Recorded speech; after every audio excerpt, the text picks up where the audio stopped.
Hey guys, and welcome back to my channel. Today's a special video. I found a film camera for $10 US. I'm not joking, it's right here. Look at this beauty. Really worth it for sure.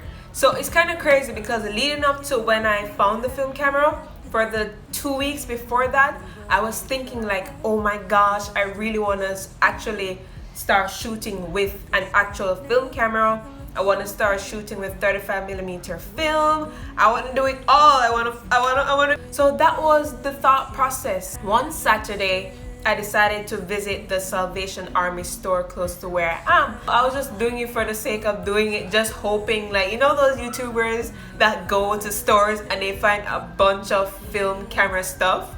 I'm like, I was there, and I walked into the store and I'm like, you know, it's just a regular day.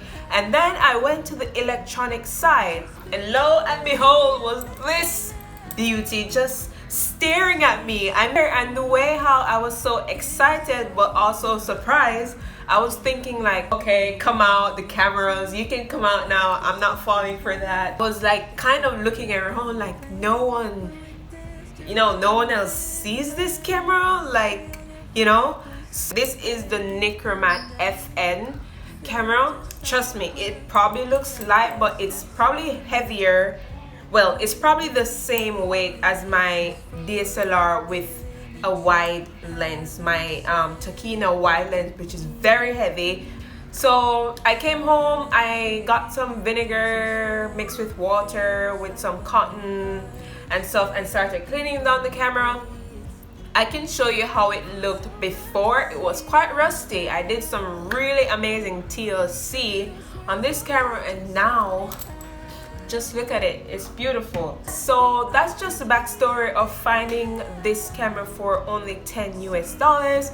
I want to tell you a little bit that I wish I knew before I bought a film camera, even though I don't regret the decision of buying it. There's some things that you need to know because it's not just about, oh my gosh, I finally have a film camera. Yeah, so the first thing is to note is that shooting film is not just about the camera. Of course, yeah, it's like a given fact, but listen, let me break it down for you. So this film camera, as I said, costs $10.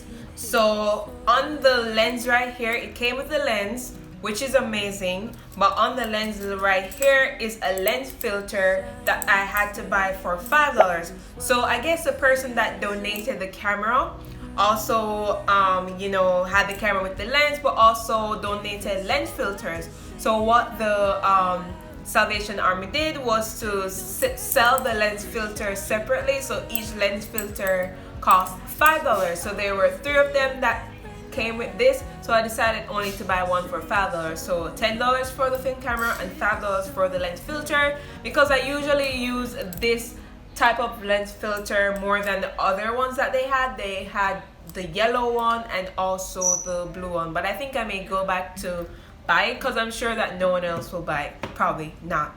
But aside from that, you need film. You need film.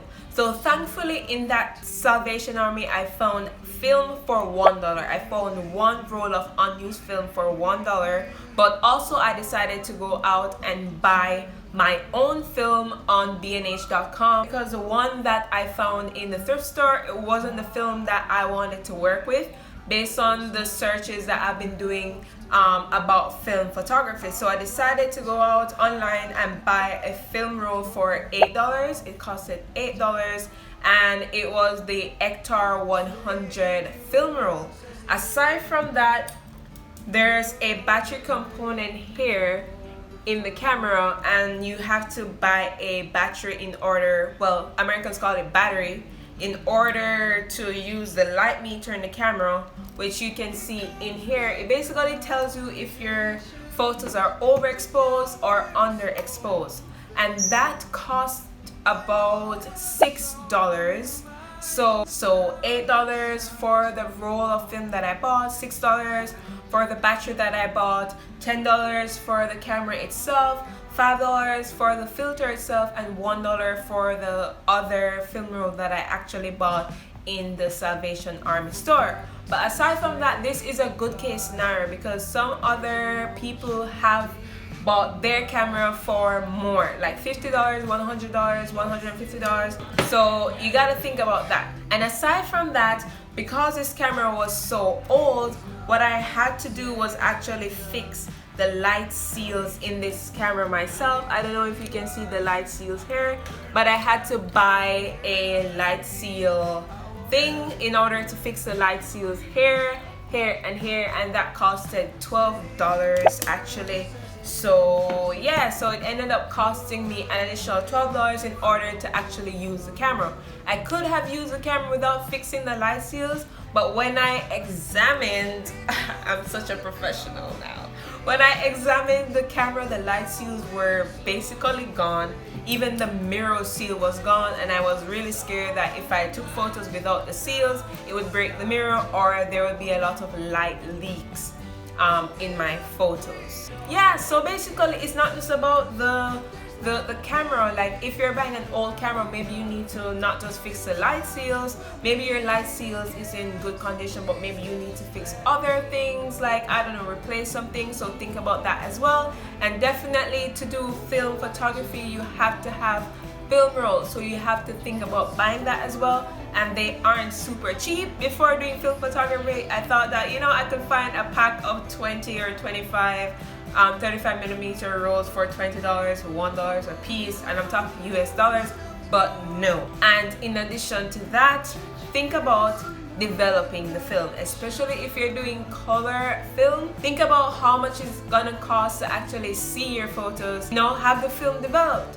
One day I went out after I fixed the light seals and everything to take photos around the town. I wish I could present them to you here, but I still don't have them because one, the area where I am, there isn't anywhere that I can actually process the film like to like a high quality. The only place here that processes film is Walgreens, and they also outsource their source, so it would take at least 2 weeks to get the film back. And aside from that, I don't really care about the time. But based on the reviews, a lot of people are saying don't use Walgreens because you're not going to get the best quality out of your film. So that's why I still haven't like sent my film to processing, or at least done it at Walgreens, because I want to get the best quality out of my film, especially since I've never seen photos from this film camera before. I want to see it at its best, if you get what I'm saying. So, and Walgreens, in order to process a 36 exposure film roll, it costs about $16 or $17. So think about that. Every film roll that you're gonna develop, if you're not doing it by yourself, it costs about $16 or $17. I've also seen prices such as $35, which also includes the scans, which I think it's still expensive. Imagine spending $35 US every time you need to process a film roll. That doesn't get cheap. Well, maybe I'm really cheap and I sound really cheap, but to me that's quite a lot, especially if you decide to take on film photography as your main mode of photography. And one other thing before that is the time. I don't think people really understand. Well, I specifically knew that it would take a while, but I think the main thing that really bugs me with the time is because I don't have a lot of options where I am to process my film. So I had to wait for the light seals to fix the camera. Aside from that, you know, it's been like 2 weeks since I went out and take photos, and I still haven't even sent off my film to a film developing company. So overall, if you do have a film developing store close to you, it's going to take some time before you get the film back, and also hopefully they'll be able to scan it for you so you can post it on social media or share it digitally. So yeah, so those are the main two things, like the cost and the time, are the main two things that I really want you to consider before you take up a film camera. But by no means don't let that stop you from taking up a film camera, because honestly it feels really cool shooting on a film camera. So think about that. So those are some things to consider before you go into film photography. But overall, it's good. Like, I like the process. I feel so cool when I'm walking around with this camera and taking photos. I'm like, yes, you think I'm young, but I know what I'm doing. I'm young, but I'm an old soul. I see you looking at me.